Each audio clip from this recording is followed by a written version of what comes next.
Good morning everyone. आज हम लोग सूरदास के पद का अध्ययन करेंगे। सूरदास के पद कक्षा 10 क्षितिज का पहला पाठ है। सूरदास के पद पढ़ने से पहले हम सूरदास जी का जीवन परिचय जान लेते हैं। सूरदास जी का जन्म 1478 ईस्वी में आगरा जिले के रुनकता नामक ग्राम में हुआ था, लेकिन यहीं कुछ विद्वानों का मानना है कि सूरदास जी का जन्म दिल्ली के निकट सीही नामक ग्राम में हुआ था। इनके पिताजी का नाम रामदास और इनके गुरु का नाम वल्लभाचार्य था। सूरदास जी कृष्ण भक्ति शाखा के प्रमुख कवि थे। अष्टछाप के कवियों में इनका प्रमुख स्थान था। सूरदास की रचनाएं सूरसागर, सुरसरावली, साहित्य लहरी है। सूरदास जी के जन्मांध होने पर विद्वानों में मतभेद है। कुछ विद्वानों का मानना है कि सूरदास जी जन्मांध थे और कुछ विद्वानों का मानना है कि सूरदास जी जन्मांध नहीं थे। अगर सूरदास जी जन्मांध होते तो भगवान कृष्ण के बाल लीला का इतना अच्छा वर्णन वो कैसे करते। एक उनका पद है, उस काग की भाग देखो सूरजी, हरि हाथ से ले गयो माखन रोटी।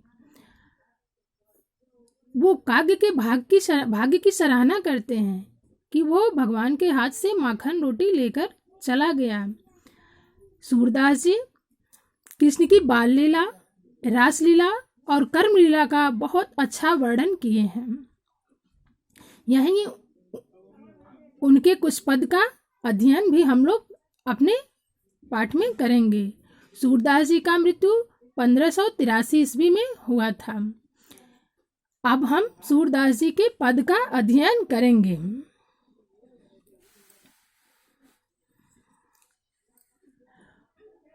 पद नंबर 1 है इनका, उधो तुम हो अति बड़ भागी, अपरस रहत स्नेह तगाते नाहिन मन अनुरागी, पुरैन पात रहत जल भीतर तारस देह न दागे, ज्यों जलमह तेल की गागर बूंद न ताको लागे, प्रीति नदी में पाँव न बोरियो दृष्टि न रूप पर आगे, सूरदास अबला हम भोरी गुर चाटी ज्यों पागी। इसमें सूरदास जी कहते हैं कि उद्धव गोपियों के लिए मथुरा से कृष्ण का संदेश लेकर आते हैं और गोपियां कहते हैं, ये उद्धव आप तो बहुत बड़े भाग्यशाली व्यक्ति हैं। अपरस रहत स्नेह तगाते नाहिन मन अनुरागी, आपके मन में कोई प्रेम नहीं है, आप कृष्ण के स्नेह रूपी धागे से अछूते हैं। आपके मन में कृष्ण के प्रति कोई अनुराग नहीं है, कोई प्रेम नहीं है। पुरैन पात रहत जल भीतर तारस देह न दागी, जैसे कमल का पत्ता पानी के अंदर ही रहता है लेकिन उसके शरीर पर पानी की बूंद का एक भी दाग नहीं होता है, पानी उसको छूता नहीं है। फिर गोपियां दूसरे उदाहरण के द्वारा उद्धव पे कटाक्ष करते हुए कहती हैं, ज्यों जलमाह तेल की गागर बूंद न ताको लागी, जैसे तेल लगे हुए घड़े को पानी में डुबोने पर भी पानी की एक बूंद भी उसके मुंह को छूती नहीं है, उसी तरह से आप हैं कि प्रेम के सागर में रहते हुए भी आप कृष्ण के प्रेम से अछूते हैं। प्रीति नदी में पाँव न बोरियो दृष्टि न रूप पर आगे, आपने प्रीत की नदी में अपने पैर नहीं डुबोए हैं और आपकी दृष्टि कृष्ण के रूप रस का पान नहीं की है। सूरदास अबला हम भोरी गुर चाटी ज्यों पागी। सूरदास जी कहते हैं कि गोपियां कहती हैं, हे उद्धव हम तो अबला, असहाय और भोली स्त्रियां हैं।